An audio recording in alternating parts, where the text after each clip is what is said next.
Hey there everyone, this is Program Team Shockwave, and today I'll be doing the structure deck opening on the OCG version of the Advent of the Legendary Monarch. So in this video, we're going to have a little insight of what we're expected to get when it comes in the TCG on January 29th. So other than that, let's get started with the video. So here's the structure deck. As you can see, it's the OCG structure. They are a little bit different from ours. They do have this plastic thing displaying the cards. Unlike ours, it's just all covered up in cardboard. Just like the our version, they do have the deck list of all the cards that you're expecting to get, as well as displaying some of the new cards we're supposed to be getting as well. Nothing much different compared to the other OCG structure deck opening we had in the past, but I feel like the quality is a little more different. It's more better when it comes to compare to all the other structure decks I open when it comes to the OCG. But let's get started opening this bad boy up. Where's my knife? So here it is. Let's see. Just two tapes on both sides of the box. So we're gonna open this, and that's pretty much it.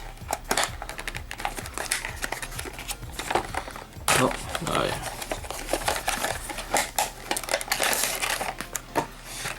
Interesting that the actual structure deck itself is not covered in plastic like ours in here in the TCG. It just only had like this plastic wrap covering over it. Just like any other structure deck, you get the standard rule books and you get the fancy playmat. Let's see. Let's take a look at what we have here for the Monarchs.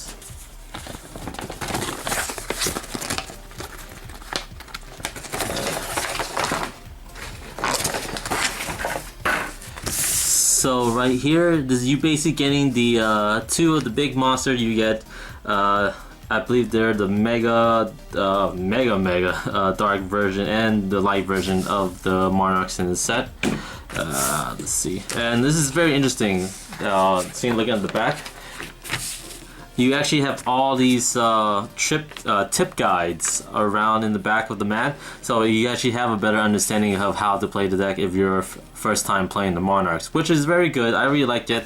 I thought that too much of the too much loose paper inside the deck box was very pointless, but this is a better utilizing as much of the materials as once in the actual deck.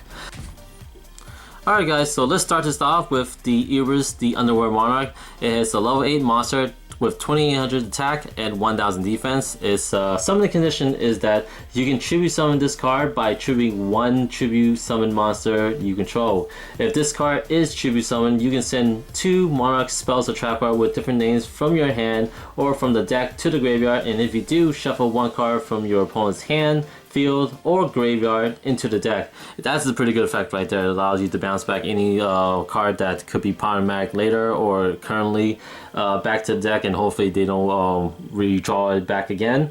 And its second effect is that once returned during either player's turn on their main phase, if this card is in the graveyard, you can discard 1 Monarch spells or trap card, then target 1 monster in your graveyard with 2400 or more attack and 1000 defense and add to your hand. So that's basically allowing you to add any of the what was it, the normal Monarchs or even the Mega Monarchs, and even itself right here.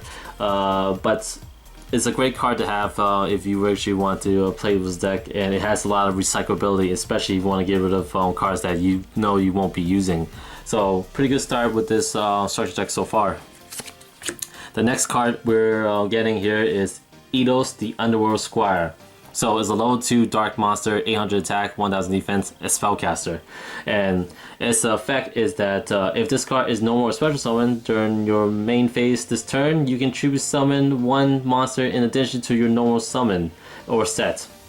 Also, if this card is in your graveyard, you can banish this card from your graveyard, then target 1 monster with 800 attack and 1000 defense in your graveyard set for Eidos, the Underworld Squire. Special summon it in defense mode. Also, you cannot special summon monster from your extra deck for the rest of the turn. You only activate this effect once per turn. So it's basically has the same condition that most of the Monarch support does, which you can't really use your extra deck, and which they recommend you don't do it because some of the cards require you don't have any cards in your extra deck. But this card really targets towards to your vassals, which I'll explain later on in the structure deck. Vassal is basically OCC exclusive, and hopefully it actually will come out in this in the structure when it comes to TCG. So pretty good card. It's like it allows you to reuse it after you use it to tribute summon again. So next card we have here is another new addition to the Monarch support, and that is Idea, the Heaven Knight. So this is a level 1 800 attack 1000 defense monster, and is warrior, so you can actually search it out with Rhoda. Its effect is that if this card is normal or special summoned, you can special summon one monster with 800 attack and 1000 defense from your deck, except for Idea, the Heaven Knight. Also, you can special summon from your you cannot special summon from your extra deck for the rest of the turn. So again, the same condition like what we had previously before. And its second effect is that if this card is sent to the graveyard, you can target one of your banished Monarch spells and trap card, add it to your hand. You can activate this effect of Idea of the Heaven once per turn. So again, a great way to utilize the recyclability of getting some certain cards back, especially if you need discard fodder for some of these other Monarch supports.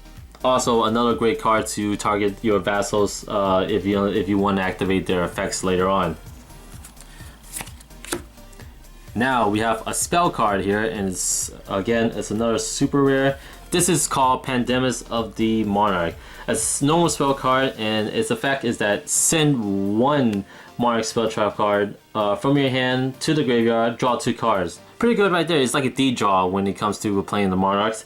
And second effect is that you can banish this card from the graveyard, reveal 3 Monarch spells or trap cards from your deck, have your opponents add one of them back to your hand, and also shove the rest back to your deck. You can only use this effect of Pandemus of the Monarchs once per turn. So that is a pretty good effect.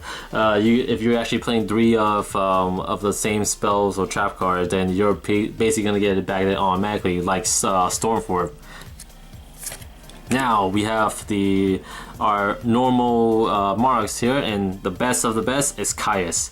As you can see here, if you want to take a closer look, the foil of this card is a little bit different. It's more looking like dual terminal than compared to the rest of the normal foil cards we've seen before, and it has like that rainbow parallel rare. The parallel hollow all over the cards, and it's a little more glossy if you can take a look at that. So pretty interesting twist to what they're doing with their OCG cards. So Caius, standard, like I said before, the most powerful of all the regular Monarchs. Zilborg, great card as well. The only addition that is a mandatory effect. Graham, not the most favorite. I think it's the least favorite at this point. Destroy 1 face down set card on the field. Mobius, another fan favorite. So it's basically destroy up to 2 spells or trap card on the field.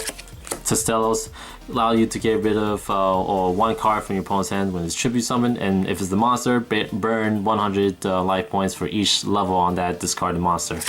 Riser, and also another favorite, allow you to bounce back 1 card that you target back to the top of your owner's deck. And now we're getting to the vassals. Vassals, like I mentioned before, these are like, they're just basically baby versions of the regular Monarchs before.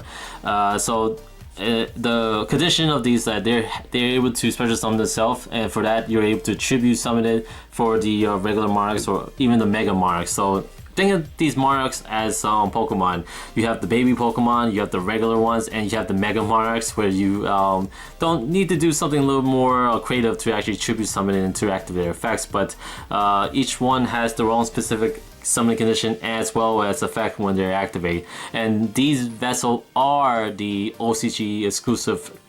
Keep in mind that we might receive them when these cards comes out for the structure deck on January 29th. It will be a perfect timing because these deck could really use the vassals. So when it comes to Lucius, Lucius can actually special summon itself by banishing a level 5 or higher monster from the graveyard. And if this card was tribute summon for a tribute monster, you can review all the set cards your opponents control, and then it just face back down. So you actually could tell like which card you really want to get around or just destroy. Martha, the Thunder Vassal, is one of the most favorite cards to bring out because going very well with its older counterpart Zaborg. You can special summon this card, but from your hand, but you have to give a token to your opponents, which is makes sense because Zaborg, like as I mentioned before, you need to destroy monsters. It's a mandatory effect. You can't get around it. If your Zaborg is the only monster on the field, then you have to destroy itself. But with Mothra, it can really help you get around that. So, and his second effect is that if this card is tribute for a tribute summon, you can tribute summon another monster again in addition to your normal set. So pretty good. We have Landro.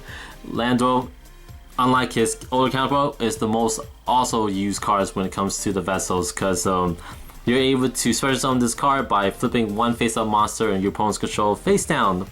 Pretty good effect, especially if you facing a monster that has a problematic effect that keep on preventing you to keep progressing from the game. So with that in mind, one of the best cards to play. I recommend playing 2 or 3 of these. So with that, his effect to when his tribute summon is that you can target one monster with 800 attack and 1000 defense in your graveyard and add it back to your hand. So it has that recycling ability. So great card to have. Alright, so we have Frost. He's very new in the TCG. He was like a rare, I believe.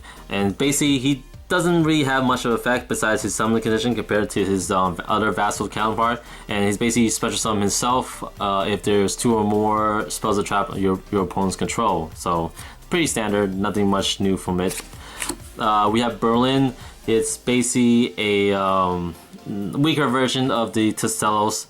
You can special summon this card by discarding 1 card from your hand. If this card is tribute summoned, you can banish 1 card from your opponent's hand, but at the end of the turn, it returns back to your opponent's hand. So the only bright side if you actually use this effect is that you can just try to banish one of your opponent's cards like Valkyries or even the Performer Mage Juggler to prevent them from blocking your attack, which is could be good for a while, but they eventually do get it back at the end of it. Garm is the wind version of Riser, and its effect is that you can return one of your tribute monster back to hand to special summon this card. So it allows you to recycle back using one of your Monarchs again if you really want to use it. And if this card is tribute summoned, you can add a 800 attack, 1000 defense monster from your deck to your hand. So it allows you to get basically any of the vassals you need if you really need it. From there, we have monsters that we're familiar when playing the Monarchs. I forgot the discard name, but it goes very well if you're able to tribute summon a Monarchs. The level 5 or 6 ones. Tragodia, good card. The Dandelion, tribute fodder, perfect. Mathematician, good way to dump some certain cards like Dandelion and even the Level Eater. Level Eater, you can bring that out if you have a level 5 or more monster, so you can have another way to tribute fodder. Battle Fader, also a way to stop your opponent's battle phase and then also tribute for something else. And Rainbow Krebo as well, another way to stop your opponents from attacking and as well as using it as a tribute fodder.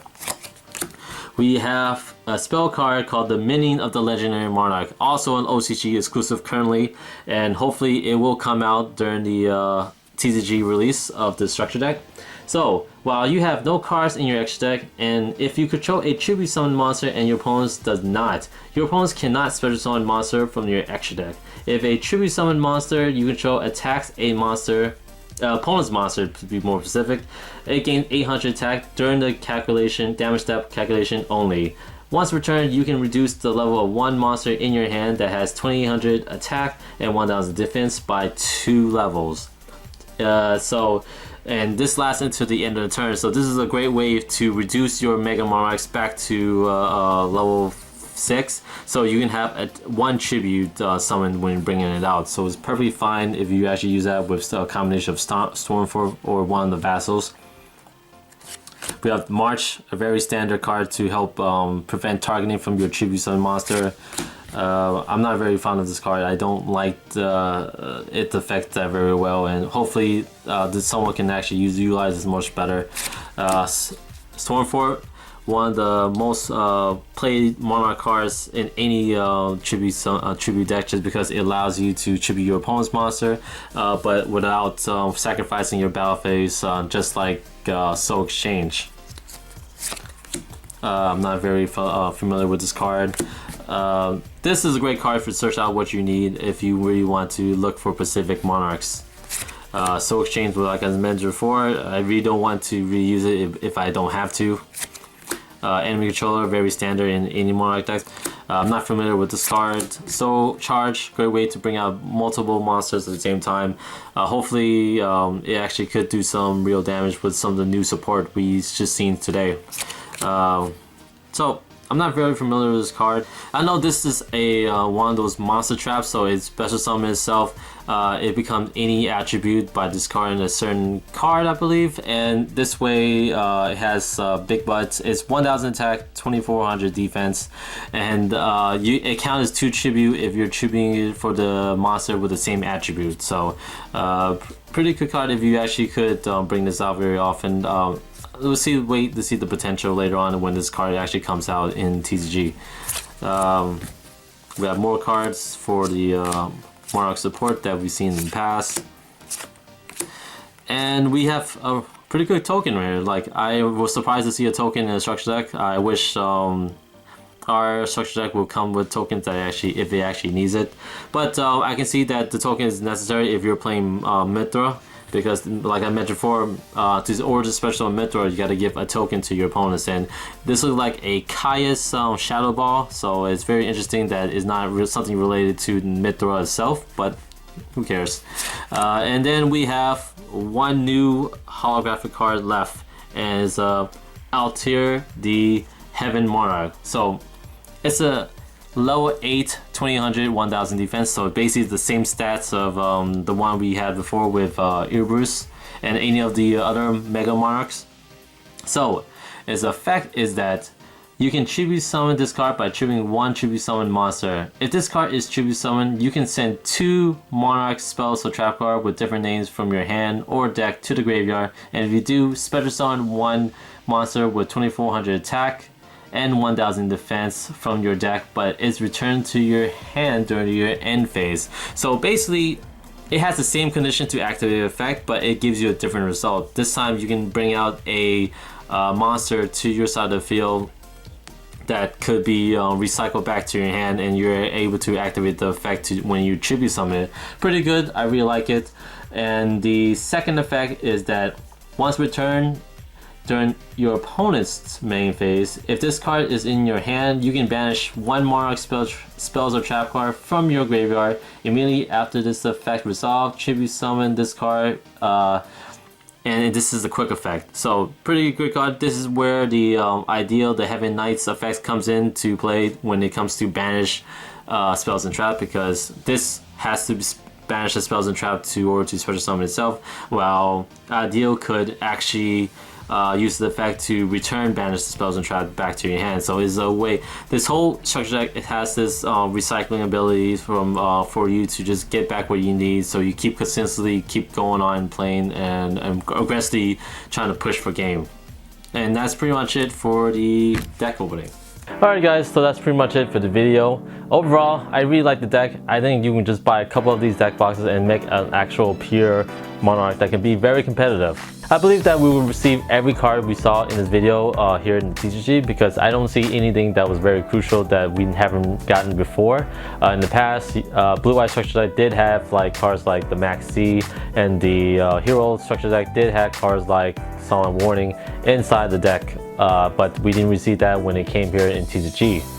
But we're a couple of months away from its release, as well as the Pendulum Structure Deck that's coming out at the end of December. So time will tell if we actually will get everything or not. So if you guys like this video, please like, comment, and subscribe. This is Parkinson Shockwave signing out.